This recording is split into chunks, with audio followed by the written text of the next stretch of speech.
नमस्कार, 3 बजे की 3 बड़ी खबरों में आपका स्वागत है और मैं हूं आपके साथ प्रिया तिवारी। आज भारत रत्न पंडित गोविंद वल्लभ पंत की 135वीं जयंती है और इस खास मौके पर उत्तर प्रदेश के मुख्यमंत्री योगी आदित्यनाथ ने उन्हें श्रद्धांजलि अर्पित की। और ऐसे में उत्तर प्रदेश के मुख्यमंत्री योगी आदित्यनाथ ने पंडित वल्लभ पंत की 135वीं जयंती के अवसर पर उनकी प्रतिमा पर माल्यार्पण किया। आपको बता दें कि उत्तर प्रदेश के मुख्यमंत्री योगी आदित्यनाथ ने आज लखनऊ में महान स्वतंत्रता संग्राम सेनानी, उत्तर प्रदेश के पूर्व मुख्यमंत्री भारत रत्न पंडित गोविंद वल्लभ पंत की पावन 135वीं जयंती पर लखनऊ में उनके चित्र पर पुष्पांजलि अर्पित कर उन्हें विनम्र श्रद्धांजलि अर्पित की है। साथ ही आपको बता दें कि उत्तर प्रदेश के मुख्यमंत्री योगी आदित्यनाथ ने आज ये कहा कि पंडित वल्लभ पंत जी ने उत्तर प्रदेश के पहले मुख्यमंत्री के रूप में प्रदेश की जो सेवा की, प्रदेश को विकास का जो मॉडल देने का प्रयास किया था, इसके लिए वो उन्हें याद करते हुए विनम्र श्रद्धांजलि अर्पित करते हैं। वहीं गोविंद वल्लभ पंत के बारे में बात करें तो उत्तर प्रदेश के पहले और देश के चौथे मुख्यमंत्री गोविंद वल्लभ पंत ने राजनीति की शुरुआत बरेली से की थी। उनका इस शहर में से कोई खास लगाव नहीं था। यहां आना इसलिए पड़ा क्योंकि कांग्रेस ने देश के पहले विधानसभा चुनाव 1951 में बरेली शहर सीट से चुनाव लड़ने भेज दिया था। मित्रों, महान स्वतंत्रता संग्राम सेनानी, स्वतंत्र भारत के उत्तर प्रदेश राज्य के पहले मुख्यमंत्री, भारत के पूर्व गृह मंत्री पंडित गोविंद वल्लभ पंत जी का आज 135वां पावन जयंती है। मैं इस अवसर पर भारत माता के इस महान सपूत को समाज और राष्ट्र के लिए किए गए उनके योगदान के लिए स्मरण करते हुए प्रदेशवासियों की ओर से उन्हें विनम्र श्रद्धांजलि अर्पित करता हूं। पंडित गोविंद वल्लभ पंत जी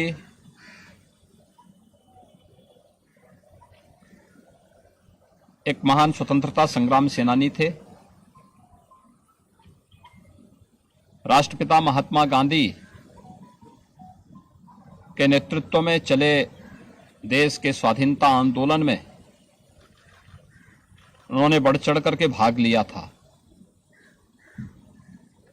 उनकी कर्मठता, उनकी राष्ट्रनिष्ठा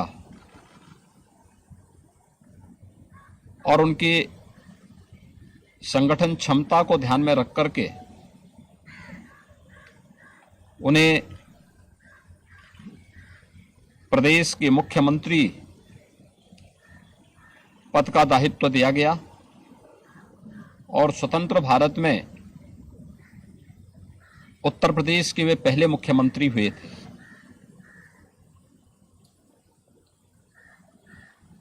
तत्पश्चात उन्हें भारत के गृह मंत्री के रूप में भी कार्य करने का अवसर प्राप्त हुआ।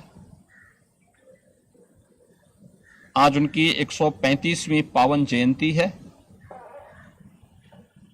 स्वतंत्र भारत के पहले उत्तर प्रदेश के मुख्यमंत्री के रूप में, गृह मंत्री के रूप में प्रदेश और देश की उन्होंने जो सेवा की, उत्तर प्रदेश को विकास का जो मॉडल उन्होंने उस समय देने का प्रयास किया था, इसके लिए उन्हें स्मरण करते हुए मैं प्रदेशवासियों की ओर से उन्हें विनम्र श्रद्धांजलि अर्पित करता हूं। मित्रों, वहीं रुक करेंगे दूसरी बड़ी खबर की ओर। कांग्रेस की ओर से निकाली जा रही भारत जोड़ो यात्रा का आज चौथा दिन है। शनिवार को राहुल गांधी के इस पद यात्रा की शुरुआत तमिलनाडु के कन्याकुमारी के मुलागू मृदु से हुई और इस दौरान कांग्रेस नेता के साथ लोगों का हुजूम जो है वो दिखाई दिया और यात्रा के दौरान कई कांग्रेस नेता भी मौजूद रहे। पार्टी ने इस यात्रा को व्यापक जनसंपर्क अभियान बताया है। वहीं 19 सितंबर को प्रियंका गांधी के भी भारत जोड़ो यात्रा में शामिल होने की संभावना है।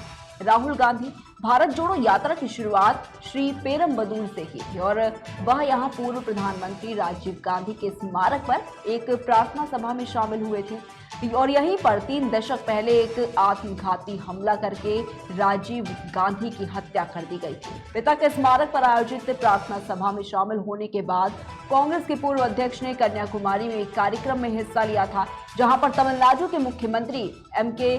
स्टालिन ने उन्हें राष्ट्रीय ध्वज सौंपा था। पदयात्रा 11 सितंबर को केरल पहुंचेगी और अगले 18 दिनों तक राज्य से होते हुए 30 सितंबर को कर्नाटक पहुंचेगी और उसके बाद उत्तर की तरफ अन्य राज्यों में जाएगी। वही पार्टी ने राहुल समेत 119 नेताओं को भारतीय यात्री नाम दिया है, जो कन्याकुमारी से पदयात्रा करते हुए कश्मीर तक जाएंगे और ये लोग कुल 3,570 किलोमीटर की दूरी तय करेंगे। भारतीय जनता पार्टी ने वही शुक्रवार को कांग्रेस नेता राहुल गांधी पर निशाना भी साधा है। आपको बताना चाहेंगे कि पार्टी ने यह दावा किया है कि भारत जोड़ो यात्रा के दौरान उन्होंने जो टी शर्ट पहनी हुई थी उसकी जो कीमत है वो 41,000 रुपए से ज्यादा थी और इस पर कांग्रेस ने पलटवार भी किया है। कांग्रेस ने कहा कि भारत जोड़ो यात्रा में उमड़े जनसैलाब से भाजपा घबरा गई। भाजपा ने अपने ट्विटर हैंडल से भारत देखो ट्वीट किया और 2 तस्वीरें पोस्ट की। एक तस्वीर में राहुल गांधी दिख रहे हैं, जबकि दूसरी में उनके द्वारा पहनी गई शर्ट की कीमत दिखाई गई है और इसमें यह दावा किया गया है कि बर्बेरी टी शर्ट की जो कीमत है वो 41,257 रुपए है। दिल्ली भाजपा के उपाध्यक्ष सुनील यादव ने इस पर तंज कसते हुए ट्वीट किया कि कांग्रेस के शहजादे को इस 42,000 रुपए वाली टी शर्ट में शायद पैदल चलते समय गर्मी कम लगती होगी या फिर महंगाई इतनी है कि बेचारे से ज्यादा महंगाई जो है वो नहीं खरीदी गई है।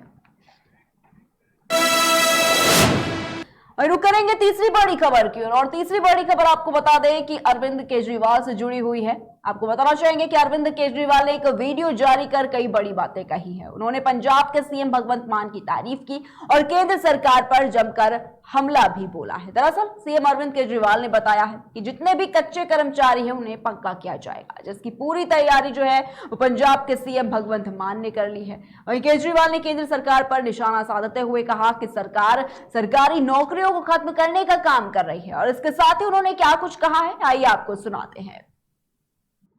पंजाब के मुख्यमंत्री भगवंत मान जी ने 5 सितंबर को यानी कि अंतर्राष्ट्रीय शिक्षक दिवस वाले दिन, टीचर्स डे वाले दिन एक बहुत बड़ी घोषणा की थी, बहुत महत्वपूर्ण ऐलान किया था, जो न केवल पंजाब के लिए बल्कि पूरे देश के लिए, पूरे देश की अर्थव्यवस्था के लिए बहुत महत्वपूर्ण है। उन्होंने 8,736 कच्चे टीचर पक्के करने का ऐलान किया था। ये पहली बार हो रहा है देश में। पूरे देश में एक हवा ये चल रही है कि सरकारी नौकरियां ख़त्म करो, सरकारी नौकरियों में भर्ती मत करो और उनकी जगह कच्चों को लगाओ और उनको कच्चे में पूरी ज़िंदगी उनकी बीत जाती है।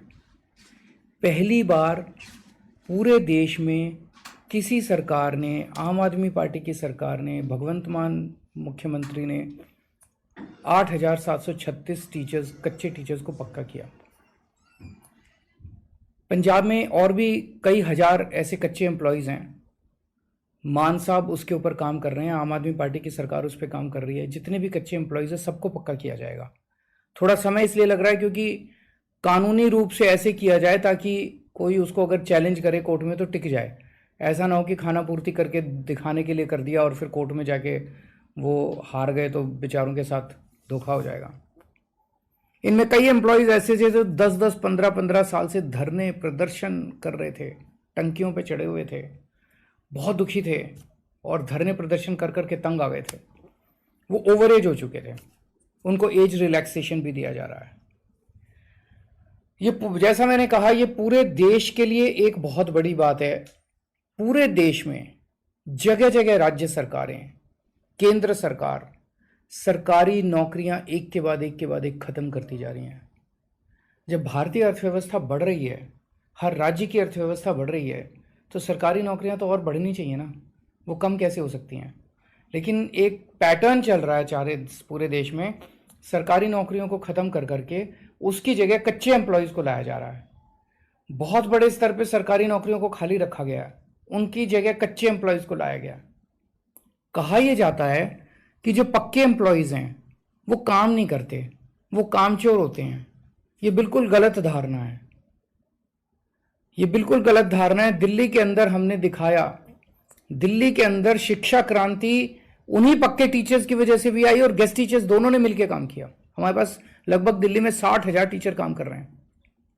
इन टीचर्स को पहले बदनाम किया जाता था, दिल्ली में कहा जाता था सरकारी स्कूलों में पढ़ाई नहीं होती, टीचर आते हैं पेड़ के नीचे बैठ के वो अपना स्वेटर बुनती रहती हैं महिलाएं। उन्हीं टीचर्स ने शिक्षा क्रांति करके दिखाई। हमारे उन्हीं डॉक्टर्स ने, सरकारी डॉक्टर्स ने, पक्के डॉक्टर्स ने, नर्सेज ने, स्टाफ ने, हॉस्पिटल स्टाफ ने, मेडिकल स्टाफ ने आज हमारे अस्पतालों और मोहल्ला क्लिनिक में कमाल करके दिखाया है। तो ये गलत है कहना कि पक्के एम्प्लॉयज काम नहीं करते हैं। हमने उन्हीं पक्के एम्प्लॉयज के जरिए क्रांति करके दिखाई है। जो ठेके पे रखे जाते हैं कच्चे एम्प्लॉयज हैं, ये एम्प्लॉयज पूरी हायरार्की के अंदर सबसे नीचे आते हैं और सबसे गरीब होते हैं और उनका शोषण, बहुत बेइंतहा शोषण किया जाता है। उस शोषण को अब खत्म करने का समय आ गया है। ये हवा जो पंजाब से निकली है पूरे देश के अंदर फैलेगी। हम दिल्ली में भी करना चाहते थे। दिल्ली में हमने कच्चे टीचर्स को पक्का, गेस्ट टीचर्स को पक्का करने के लिए असेंबली में बिल भी लाए, लेकिन केंद्र सरकार ने उस बिल को भी मंजूरी नहीं दी।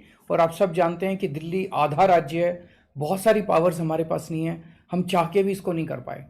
लेकिन ये जो पंजाब से चिंगारी निकली है कि सरकारी नौकरी पे पक्के ही एम्प्लॉयज होने चाहिए, कच्चे एम्प्लॉयज का सिस्टम खत्म होना चाहिए, ये बिल्कुल शोषण करने वाला सिस्टम है, ये पूरे देश में जाएगा।